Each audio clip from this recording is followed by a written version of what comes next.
On a warm September afternoon in Beirut, the sun still hung high over the city when the first vibrations began.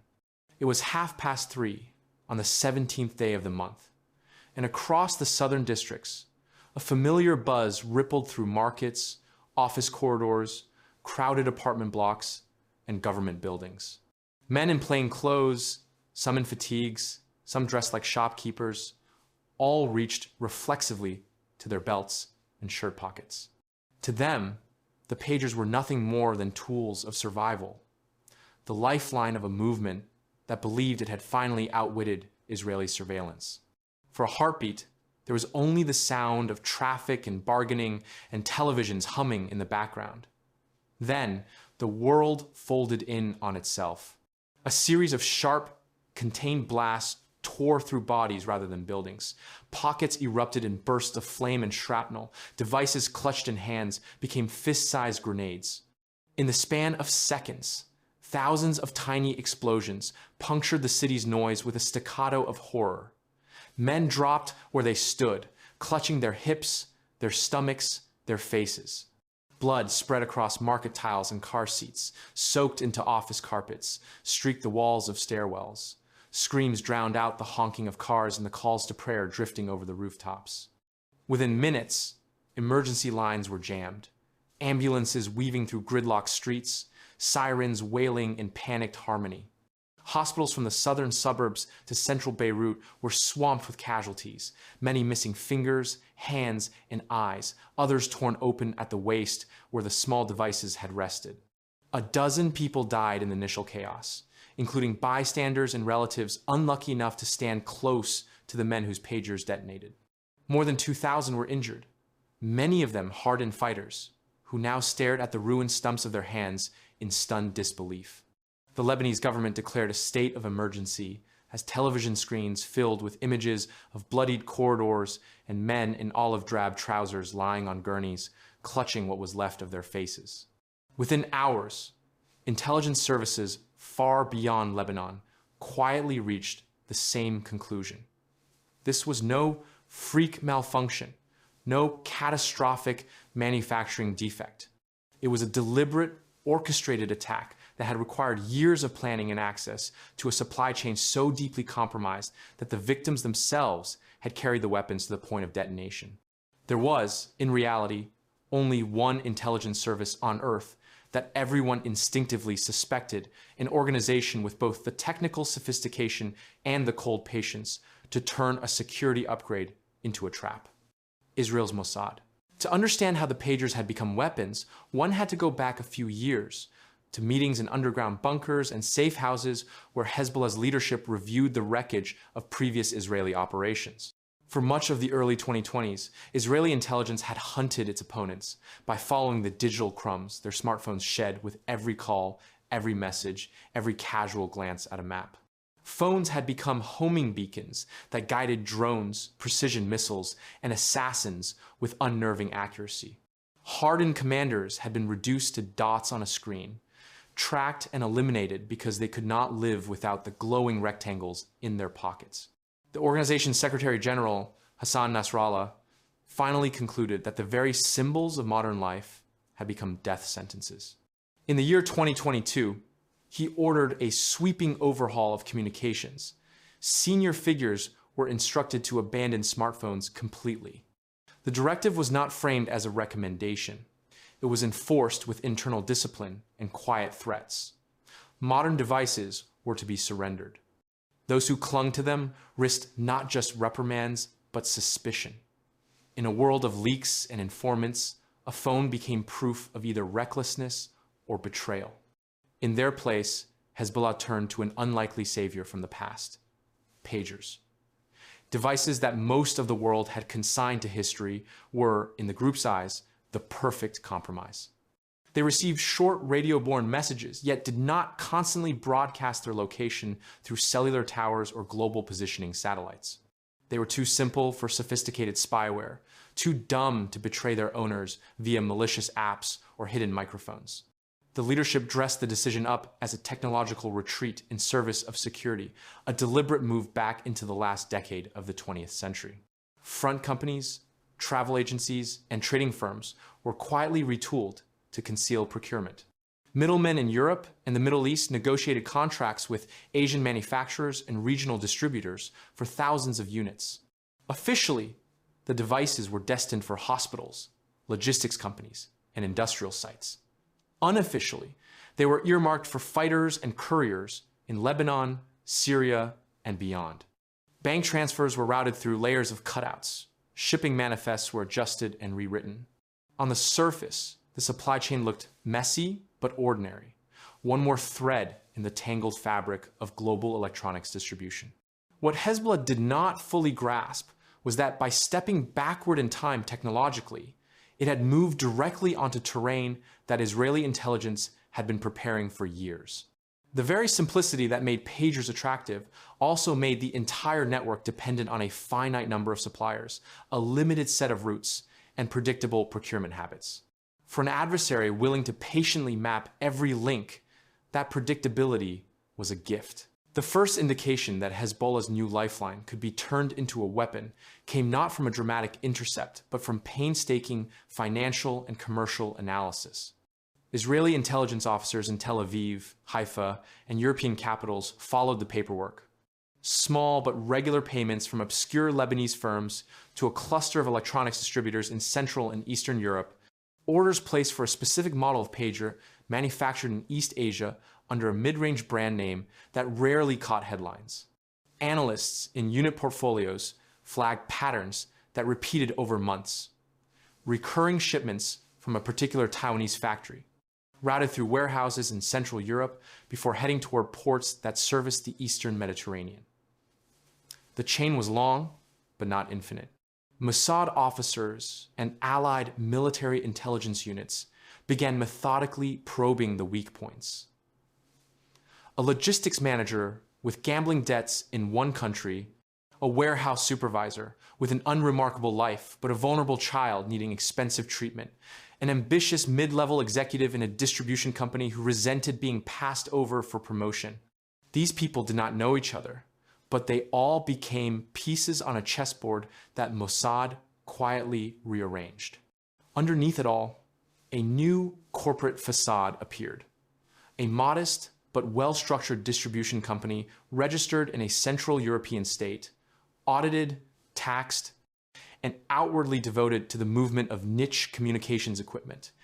It took part in trade fairs, published glossy brochures, and signed entirely legitimate contracts with manufacturers and resellers. On paper, it was exactly the kind of intermediary that a sanctioned organization would seek out through cutouts, one more semi-anonymous step between a factory in Asia and a warehouse in the Levant. Behind that facade, in secure facilities far from prying eyes, engineers and technicians disassembled genuine pagers and rebuilt them into something else entirely. The challenge was intricate. The modified devices had to be indistinguishable in weight, shape, and behavior from unaltered units. A fighter holding the device, even an engineer opening its casing for a cursory check, needed to see nothing out of place. Israeli weapons specialists settled on a compact explosive composite, a variation on well-known military materials, pressed into wafer-thin layers that could fit alongside or behind the battery pack. Custom microcircuit boards were fabricated, mirroring the original architecture but hiding added components beneath familiar patterns. The new boards could recognize a narrowly defined radio trigger code buried inside what appeared to be routine traffic. Only when that precise sequence arrived would the extra circuit shunt power into the explosive layer. Until then, the pager would do what pagers were supposed to do: receive short messages, vibrate, beep, and give its owner a sense of safety. Each batch was tested with almost obsessive care. Dummy explosives were wired in for trial runs. Random units from every shipment were subjected to temperature variations, physical shocks, and signal bombardment to ensure they would not detonate prematurely. Once cleared, the weaponized pagers were repackaged in original boxes, wrapped in plastic, given serial numbers and paperwork that matched factory records. When Hezbollah's front companies eventually placed orders, they received exactly what they were expecting: pallets of brand new devices from the very manufacturers they had selected. Routed through plausible European intermediaries, with nothing to indicate that a foreign intelligence service had turned their lifeline into a minefield. By early in the year 2024, the new communication system was fully embedded. Thousands of operatives across Lebanon and neighboring territories had clipped the pagers to their belts, slid them into pockets, and incorporated them into daily routines. Messages about logistics, movements, rendezvous points, and internal discipline all flowed through the same devices.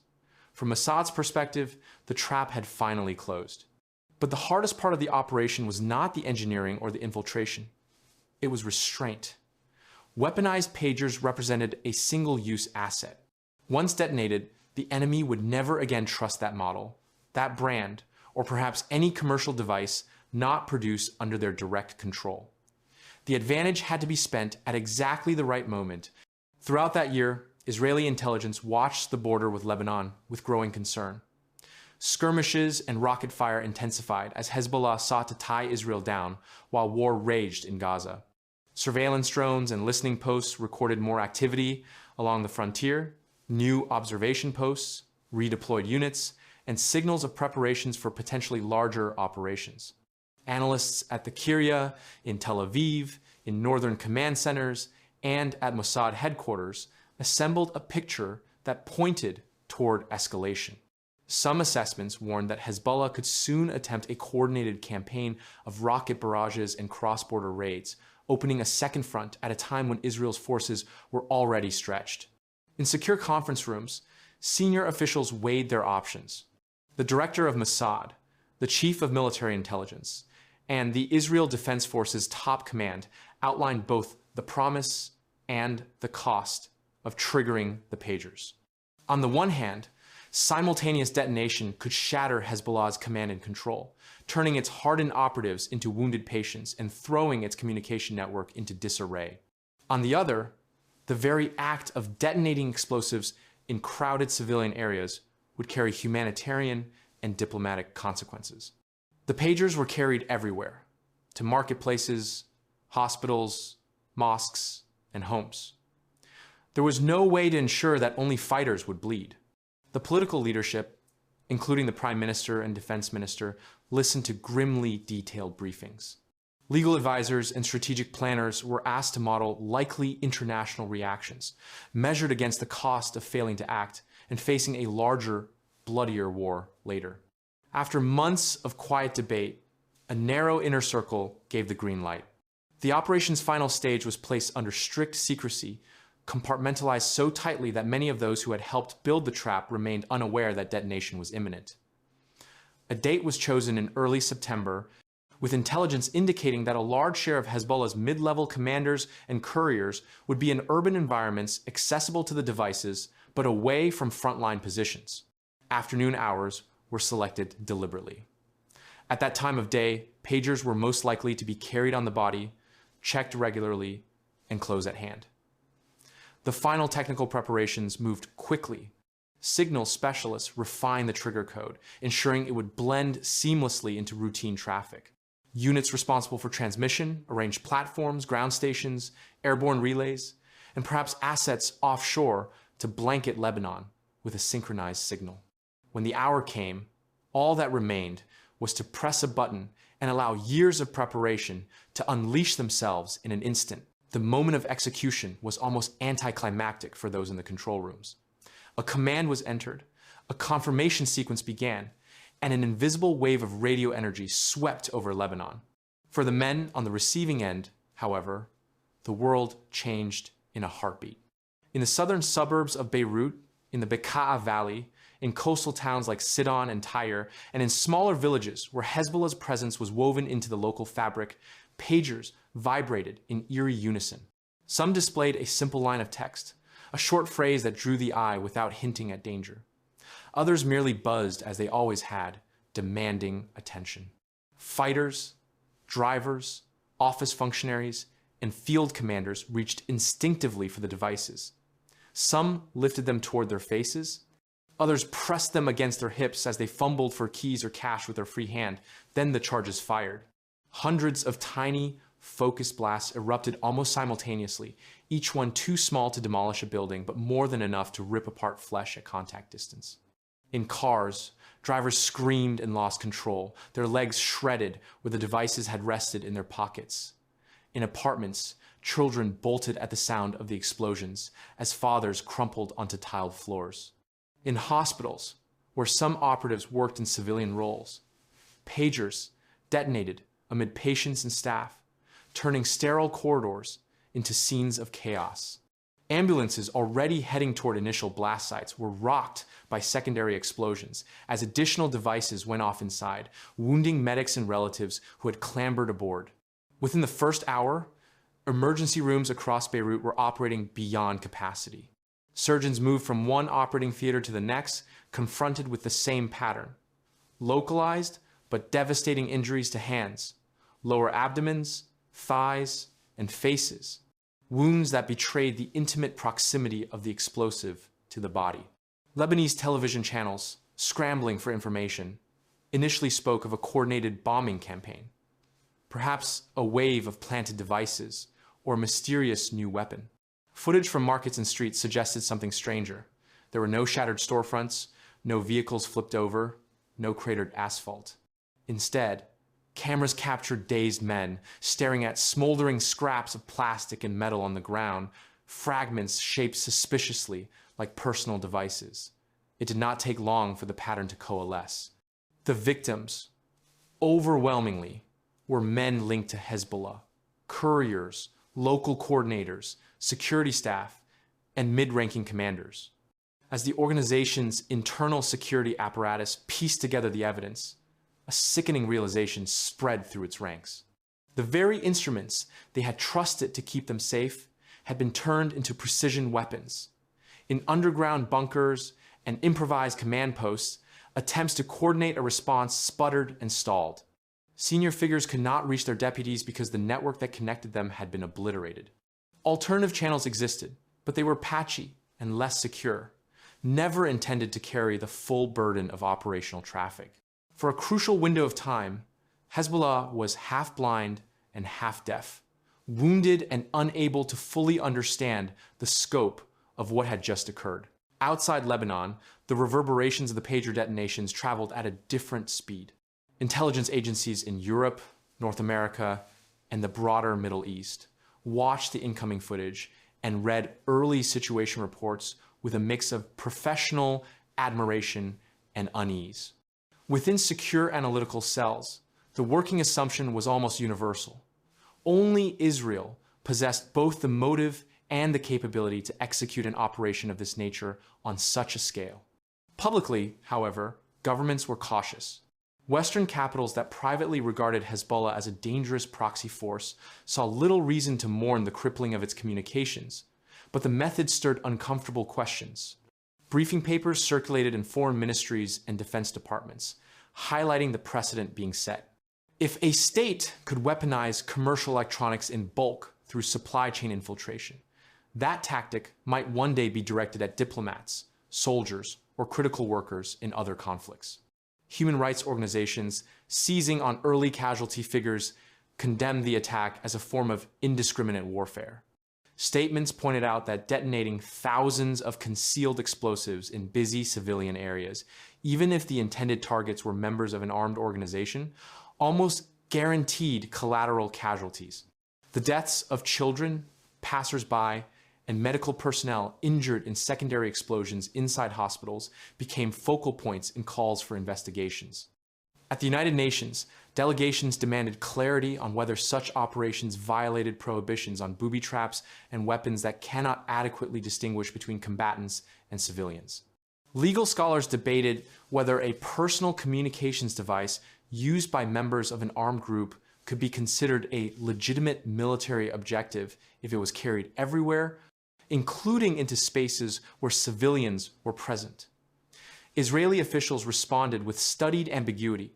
The government neither confirmed nor denied involvement, repeating stock phrases about taking all necessary measures to defend its citizens against terrorist organizations.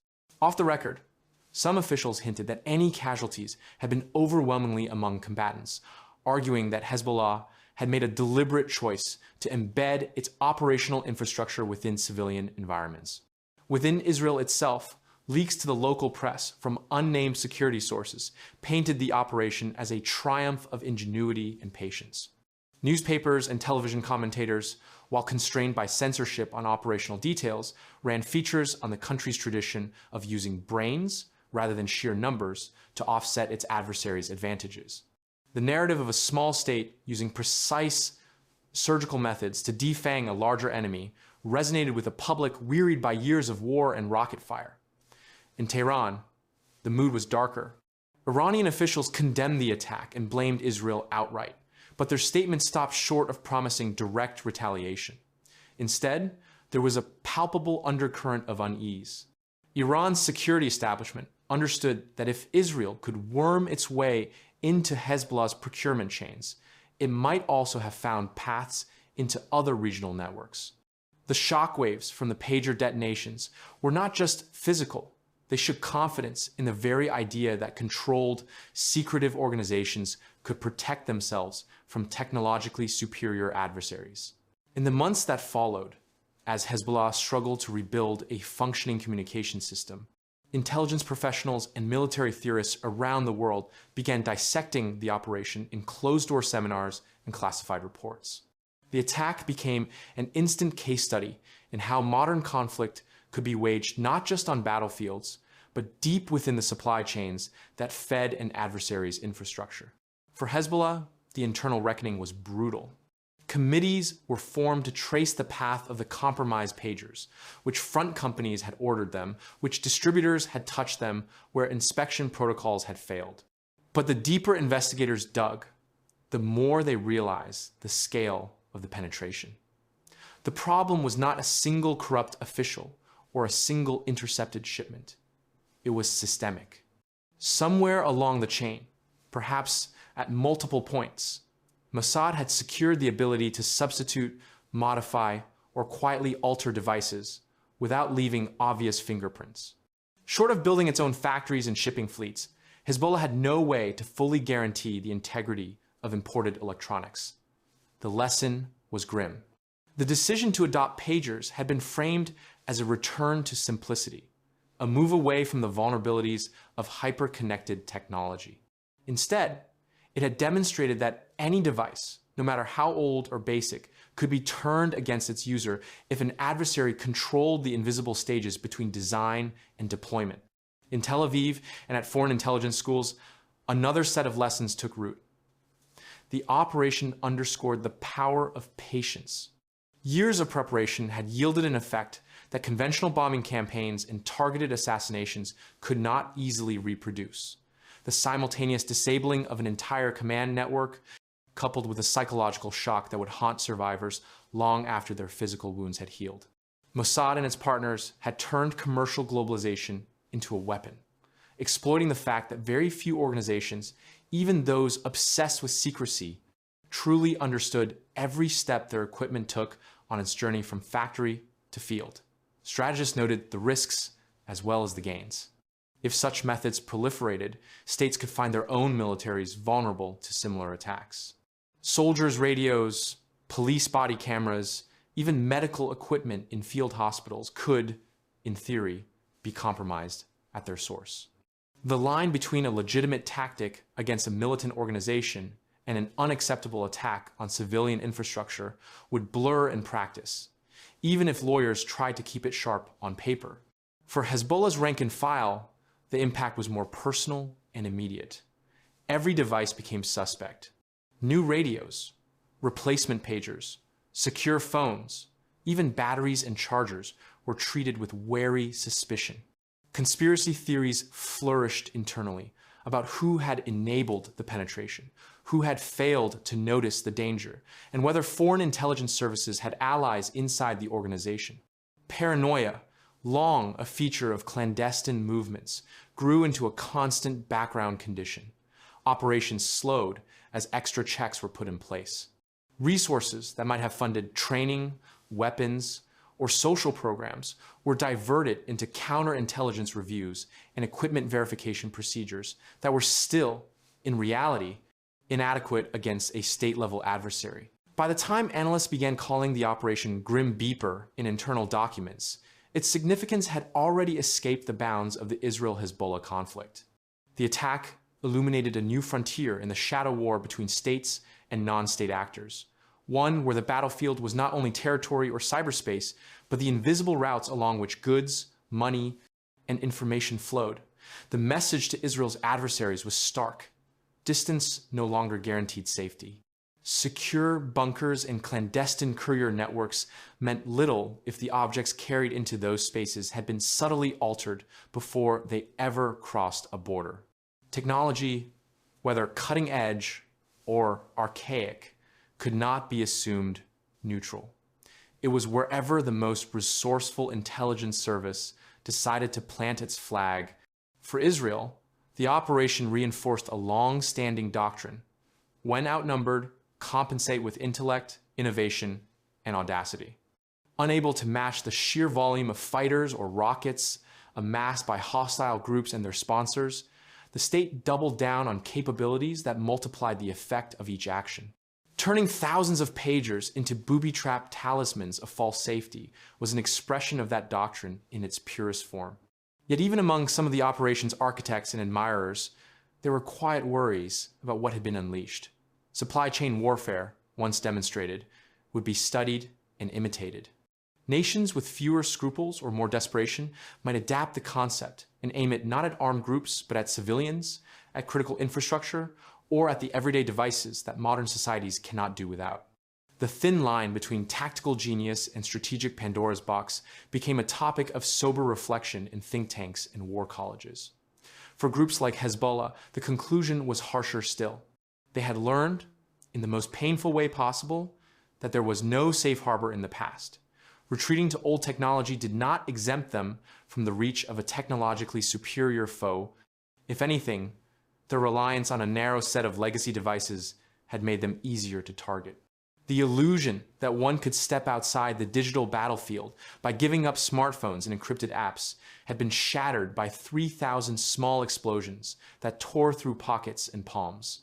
In the years to come, the day would be recalled in different ways. In Beirut's poorer neighborhoods, it would be remembered as the afternoon when men simply collapsed in the street, victims of an invisible hand that reached into their clothes and detonated what they thought were tools. In Israeli security circles, it would be cited as proof that disciplined, multi-year operations could reshape an entire theater of conflict without a single jet taking off from a runway. In the broader world of intelligence and warfare, it would stand as a milestone marking the moment when supply chains themselves formally entered the arsenal of statecraft. The pagers that Hezbollah operatives had worn like protective charms became symbols of a harsher reality.